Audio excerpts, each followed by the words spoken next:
दुष्कर्म के आरोपी को फांसी देने की मांग को लेकर अति जिला कलेक्टर ज्ञापन सौंपा। बेटी एक मुस्कान नई सोच संस्थान के अध्यक्ष स्नेहा भंडारी ने आज अपनी संस्थान की टीम व लायंस क्लब के अध्यक्ष उषा गर्ग के साथ जाकर अतिरिक्त जिला कलेक्टर जो 3 साल की मासूम बच्ची के साथ हुआ दुष्कर्म उसके आरोपी को कड़ी से कड़ी सजा मिले उसके लिए ज्ञापन सौंपा। वहीं अध्यक्ष स्नेहा भंडारी ने मीडिया को बताया कि मैं खुद जरूरतमंद बेटियों के लिए खड़ी रहती हूँ। हमारी संस्थान का नाम ही है बेटी एक मुस्कान नई सोच संस्थान, जो कि हर बेटी के चेहरे पर मुस्कान लाने का कार्य करती है। लेकिन इस शर्मसार हरकत को देखते हुए हमने ज्ञापन दिया ताकि उस पापी को कड़ी से कड़ी सजा दी जाए, ताकि आने वाले समय में कोई दूसरा ऐसी हरकत करने से पहले 100 बार सोचे और देखा जाए। बेटियां आज सुरक्षित नहीं हैं, घर से बाहर निकलने को डरती हैं। वहीं लायंस क्लब के अध्यक्ष उषा गर्ग ने मीडिया से कहा कि दोषी को फांसी की सजा दी जानी चाहिए। वहीं स्नेहा भंडारी और उनके साथ उषा गर्ग ने उमेद हॉस्पिटल जाकर उस बच्ची के माता पिता से मिले और उन्हें कहा कि हम आपके साथ खड़े हैं और हर मदद के लिए तैयार हैं। संस्थान फिल्म डायरेक्टर सुनील पुरोहित, यूनाइटेड फाउंडेशन के अध्यक्ष रीनू जैन से कोमल भाटी, सरला सोनी, मनीष लांबा, अखिलेश बडेरा, चंद्रशेखर प्रजापति आदि लोग उपस्थित रहे।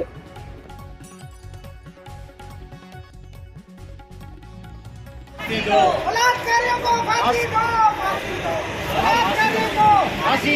फांसी दो, फांसी दो, फांसी दो, फांसी दो, फांसी दो, फांसी दो, फांसी दो, फांसी दो, फांसी दो।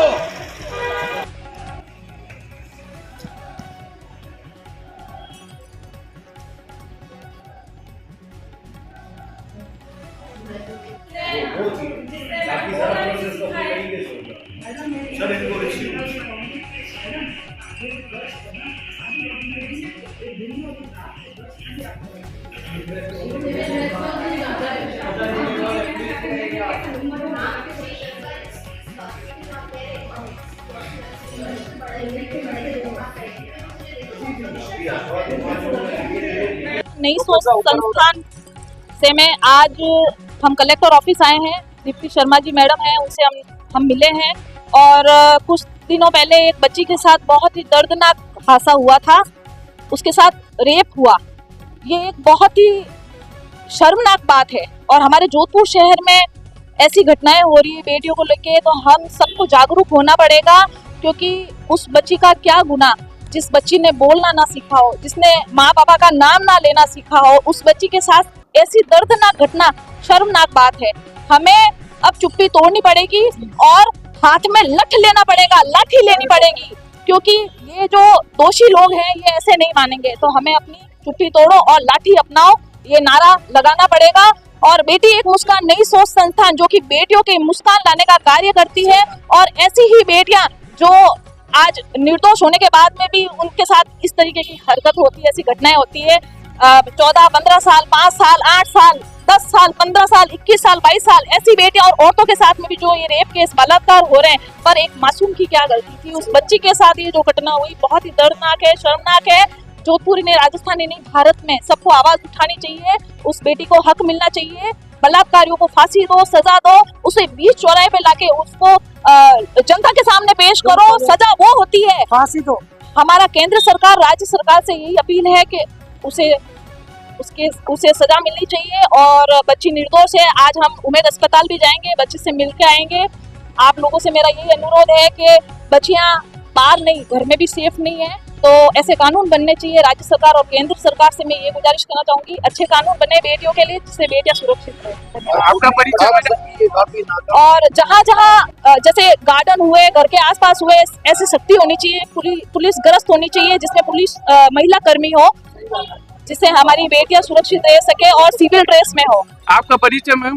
बेटी एक मुस्कान नई सोच संस्थान की अध्यक्ष स्नेहा भंडारी। हो रहा है ये केस क्या है, इसमें कोई गरीब तबका भी नहीं, गरीब तबका, संपन्न पर घराने, सब लोग हैं इस तरह मिले हुए। दिन भर में घूमते रैकी करते हैं कि किस परिवार में कोई बच्चा है, किसको पकड़ना है, वो पूरी रैकी करते हैं। इसके लिए हम लोगों को भी, जनता को भी ये पूरी छूट दे देनी चाहिए कि देखो और उसको मारो वहीं जान से।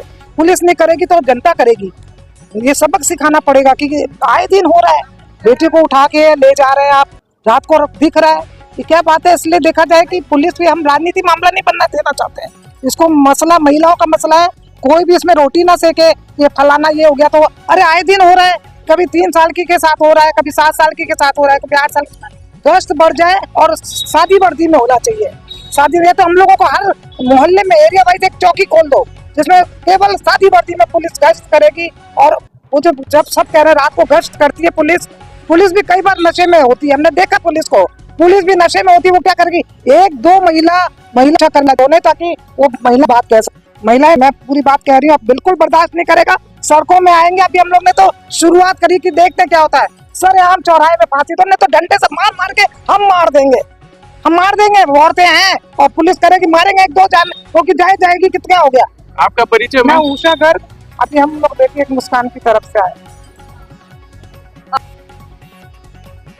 एडवोकेट एसोसिएशन जोधपुर से हूँ। मैं एक एनजीओ से जुड़ी हूँ, बेटी एक मुस्कान नई सोच संस्थान, जिनके अध्यक्ष नेहा भंडारी हैं। तो जो 3 साल की बच्ची के साथ हुआ, ये बहुत ही घिनौना हरकत है। क्योंकि करने वाला, अगर वो बंदा सब्जी बेचने वाला बंदा अगर ये हरकत करता है तो आप सोचियो कि 3 साल की बच्ची अगर सुरक्षित नहीं है तो 30 साल की कहाँ से सुरक्षित होगी। क्योंकि इसमें हमारा सारा जो प्रशासन है वो उसकी ढिलाई चल रही है। अभी सख्त प्रशासन होगा तो ही बच्ची अपना बचाव कर सकती है। हर जगह महिला असुरक्षित है। इसके पीछे सारी महिलाओं को एकजुट होकर उस प्रशासन का विरोध में सामना करना पड़ेगा। नहीं तो प्रशासन इसके महिलाओं के लिए अच्छी से अच्छी व्यवस्था करेंगे तो ही इन्हीं समस्याओं का समाधान हो सकता है। और ऐसी जो बलात्कार की जो घिनौनी हरकत करते हैं उनको तुरंत फांसी की सजा होनी चाहिए, बस तुरंत फांसी की सजा। आपका परिचय मैम? मैं advocate Kanta Rajpurohit, library secretary, Rajasthan high court advocate association. चाहूंगा जोधपुर के प्रशासन से, कलेक्टर साहब से, सभी से कि ये जो जिस विषय पे हम इन लोगों ने सबने बात की है तो उसके लिए हमको सबको इकट्ठा होकर ये कदम उठाना पड़ेगा और बहुत सख्ती से उठाना पड़ेगा। हमारे घर में बच्चियां हैं, बहनें हैं, सब कुछ है, तो हमें ये चीज विशेष रूप से ध्यान देना चाहिए। और जहाँ पर महिला है वहाँ पे सबसे ज्यादा आदर, भले वो बच्ची हो, भले वो लड़की हो, भले महिला हो, भले बुजुर्ग हो, महिला का आदर होना चाहिए। इस संदर्भ में मैं आपसे यही कहूंगा, हमने जो ज्ञापन दिया है उसको आप ज्यादा से ज्यादा मीडिया कर्मी इसको आगे पहुंचाए और ये संदेश हम मुख्यमंत्री तक पहुंचाएंगे। धन्यवाद। वो दीप्ति जी शर्मा आरएएस को हमने अभी ज्ञापन दिया है और यहाँ ज्ञापन देने के बाद अगर उचित कार्रवाई चाहेंगे और गश्त की कार्रवाई पुलिस प्रशासन के द्वारा भयंकर तरीके से हम चाहेंगे ताकि पूरे महिलाओं की सुरक्षा बढ़े। और अगर ये सुनवाई अगर हमारे यहाँ नहीं हुई तो हमको धरना प्रदर्शन सब देना पड़ेगा और मुख्यमंत्री ज्ञापन तक देना हमारा पड़ेगा और हमको सड़कों पे नहीं आना पड़े। जैसे दिल्ली में जो विभीषिका है उसके लिए जो जिस तरह इकट्ठे हुए थे वैसे हमको इकट्ठा होना पड़ेगा। इसलिए तुरंत प्रभाव से कार्रवाई हो और आगे किसी प्रकार का दुष्कर्म जैसी घटनाएं न हो।